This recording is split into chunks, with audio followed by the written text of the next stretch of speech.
श्रियकान्ताय कल्याणनिधये निधयेतिनाम् श्रीवेङ्कटनिवासाय श्रीनिवासाय मङ्गलम्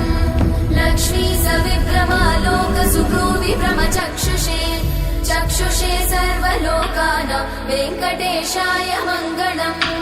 श्रीवेङ्कटाद्रिशृङ्गाग्रमङ्गलाभरणाग्रये मङ्गलानां निवासाय श्रीनिवासाय मङ्गलम् सर्वावयव सौन्दर्य सम्पदा सर्वचेतसां सदा सम्मोहनायास्तु वेङ्कटेशाय मङ्गलम् नित्याय निरवध्याय सत्यानन्दचिदात्मने सर्वान्तरात्मने श्रीमद् वेङ्कटेशाय मङ्गलम् स्वतः सर्वविदे सर्वशक्तये सर्वशेषिने